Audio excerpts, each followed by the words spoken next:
I'm Kyleigh Leddy, and I am a writer, author, and therapist. I like to write primarily about mental health, from the nonfiction to the fiction.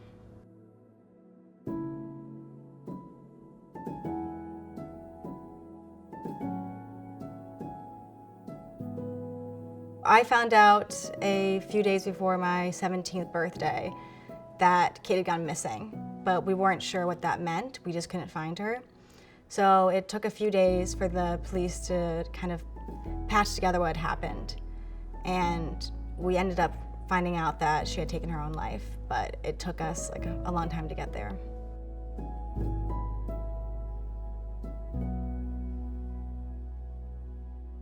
Because of the nature of how she passed, we never had a body to recover, so we didn't have a funeral for her. We weren't able to have a ceremony like that.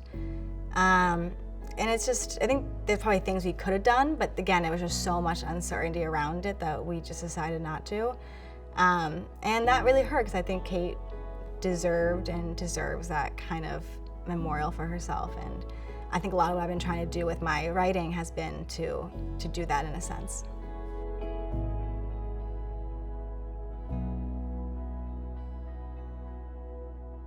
I titled this piece, When Your Trauma is a Landmark, because I wanted to explore just the idea of having something that's such a big part of a city, like Philadelphia and the Benjamin Franklin Bridge, as a constant reminder of your trauma and of your past and of grief, and kind of just the idea that everybody has these things in their lives that, you know, stand so big and can feel like they're overpowering their own cities, if that makes sense. And I feel like that's kind of what trauma is in a lot of ways. I also think the idea of a landmark itself is an interesting concept. And, you know, what does a landmark mean? It tells us where we are.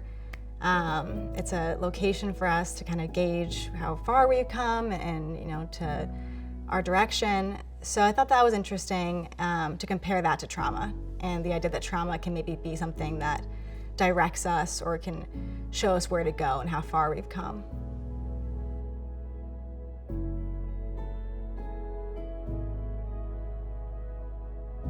For me, I think I just saw how much, again, like shame and stigma is around this issue, mental health, and particularly with brain-based illnesses like schizophrenia that are so little understood by the public and honestly by a lot of science as well.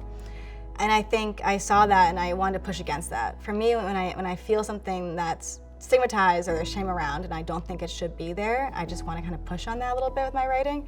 So I just wanted to, you know, to be as brutally honest as possible while still honoring her life and honoring her legacy.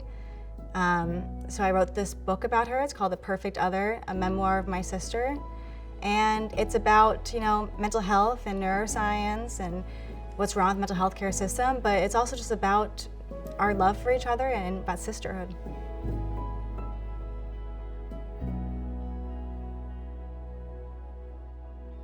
Having that story out into the world kind of lets us, I hope, kind of let go of it a bit and almost give it away and keep Kait's memory alive for people.